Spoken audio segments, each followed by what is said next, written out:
एक ऐसा स्कैंडल जिसने दुनिया के सबसे ताकतवर लोगों की नींव हिलाकर रख दी है। चलिए, आज एप्स्टीन फाइल्स के इस पूरे मामले को समझते हैं। जरा इस नंबर पर गौर कीजिए। 35 लाख। ये कोई छोटी मोटी रकम नहीं, बल्कि 35 लाख पन्नों के दस्तावेज हैं जो अभी अभी अमेरिकी जस्टिस डिपार्टमेंट ने जारी किए हैं। सोचिए इस कहानी का स्केल कितना बड़ा होगा। और इनमें सिर्फ कागज नहीं है, 1,80,000 से ज्यादा तस्वीरें और 2,000 से ज्यादा वीडियोस भी शामिल हैं। इसे हल्के में मत लीजिए। कहा जा रहा है कि ये इस सदी का सबसे बड़ा पॉलिटिकल स्कैंडल हो सकता है और इसके झटके पूरी दुनिया में महसूस किए जा रहे हैं। तो आखिर इस पूरी कहानी के सेंटर में है कौन?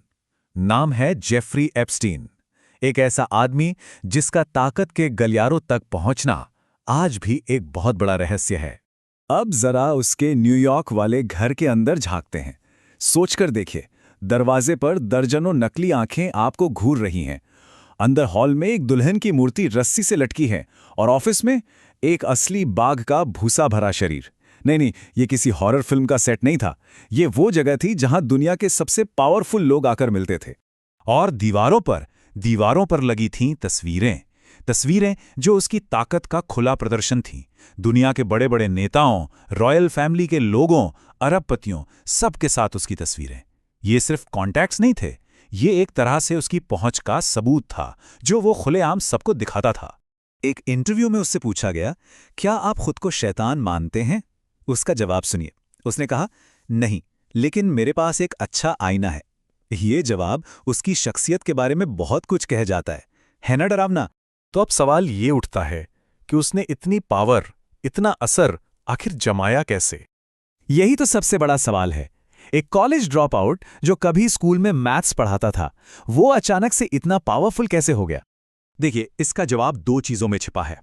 एक, दुनिया के एलीट लोगों तक उसकी पहुंच, और दूसरा, उन लोगों पर इकट्ठा की गई जानकारी। और यही जानकारी उसका सबसे बड़ा हथियार थी। एक विक्टिम, मारिया फार्मर ने जो बताया, वो सुनकर रोंगटे खड़े हो जाते हैं। उसने बताया कि घर में एक सीक्रेट मीडिया रूम था और वहां मॉनिटर्स पर छिपे हुए कैमरास की लाइव फीड चलती थी। उसके शब्द थे, स्क्रीन पर बस यही दिखता था, toilet toilet, bed bed, toilet bed. और ये सिर्फ कोई कही सुनी बात नहीं थी। जब उसके घरों पर रेड पड़ी तो वहां से ठोस सबूत मिले। हर बेडरूम और बाथरूम में पिनहोल कैमरे, वो सीक्रेट मीडिया रूम जहां से लाइव फीड देखी जाती थी, और एक तिजोरी जो रिकॉर्डिंग्स वाली सीडीज से भरी पड़ी थी जिन पर लेबल लगे हुए थे। ये सब कुछ एक बड़े ब्लैकमेल ऑपरेशन की तरफ साफ इशारा कर रहा था। तो चलिए अब बात करते हैं उन खुलासों की जो इन फाइलों से बाहर आए हैं। कुछ बहुत बड़े नाम, और इसके जो नतीजे हुए वो चौंकाने वाले हैं। सबसे पहले बात प्रिंस एंड्रू की। पब्लिक में उन्होंने हर बात से साफ इनकार किया, कहा कि मेरा कोई लेना देना नहीं। लेकिन फाइल्स वो कुछ और ही कहानी बयां करती हैं। फाइल्स में एक 17 साल की विक्टिम के साथ उनकी तस्वीर है। यही नहीं, ईमेल से यह भी पता चलता है कि एप्स्टीन की जेल जाने के बाद भी वो उससे मिलते रहे। यहां तक कि बकिंगम पैलेस में डिनर भी प्लान किया गया। अब बिल गेट्स का केस देखिए। उन्होंने माना कि हां, मीटिंग्स हुई थीं, लेकिन कोई दोस्ती या बिजनेस का रिश्ता नहीं था। लेकिन फाइल्स बताती हैं कि 2011 के बाद वो एप्स्टीन से कई बार मिले, उसके प्राइवेट जेट में उड़े, और ये सब तब हुआ जब एप्स्टीन एक सजाए याफ्ता अपराधी बन चुका था। और ये जाल सिर्फ पॉलिटिक्स तक ही नहीं फैला था। टेक की दुनिया का एक बहुत बड़ा नाम, एलन मस्क, उनका एक ईमेल सामने आया है जो उन्होंने 2012 में एप्स्टीन को भेजा था। उसमें पूछा गया था, आपके आइलैंड पर सबसे वाइल्ड पार्टी किस दिन या रात होगी? ये ईमेल साफ दिखाता है कि लोग उसकी बदनाम पार्टियों में जाने के लिए कितने उत्सुक थे। इस नेटवर्क की पहुंच ग्लोबल थी। फाइल्स में भारतीय बिजनेसमैन अनिल अंबानी और एप्स्टीन के बीच हुए कम्युनिकेशंस का भी जिक्र है, जिसमें वो भारत के लीडरशिप की तरफ से अमेरिकी एडमिनिस्ट्रेशन से संपर्क साधने में मदद मांग रहे थे। और जैसे ही ये बातें सामने आईं, इसका असर पूरी दुनिया में दिखा। यूके में एम्बेसडर ने इस्तीफा दे दिया, स्लोवाकिया में नेशनल सिक्योरिटी एडवाइजर को अपनी कुर्सी छोड़नी पड़ी, और अमेरिका में तो कई सरकारों पर सवाल उठ खड़े हो गए। ये साफ हो गया था कि ये किसी एक आदमी का काम नहीं, ये एक ग्लोबल नेटवर्क था। लेकिन इन सब खुलासों के बाद भी कुछ बहुत गहरे और परेशान करने वाले सवाल हैं जिनके जवाब अब तक नहीं मिले हैं। देखिए, इस केस से जुड़े जो बड़े नाम थे, उनकी मौतें बहुत ही रहस्यमयी हालात में हुई।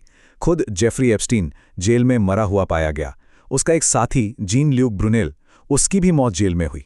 इन मौतों ने शक को और गहरा कर दिया है। क्या यह वाकई सिर्फ इत्तेफाक था? और अब सबसे हैरान करने वाली बात, इतना बड़ा नेटवर्क, इतने सारे नाम, लेकिन आज तक सजा सिर्फ एक इंसान को हुई है, सिर्फ एक, एप्स्टीन की पार्टनर घिस्लेन मैक्सवेल। और ये मत सोचिए कि कहानी खत्म हो गई है, बिल्कुल नहीं। जितने भी डॉक्यूमेंट्स की पहचान हुई है उनमें से करीब 40% अभी भी पब्लिक नहीं किए गए हैं। न जाने उन पन्नों में और कौन-कौन से राज दफन हैं। तो आखिरी और सबसे बड़ा सवाल यही है कि जब लगभग आधी फाइलें छिपी हुई हैं और सजा सिर्फ एक इंसान को हुई है, तो फिर असल में बचाया किसे जा रहा है?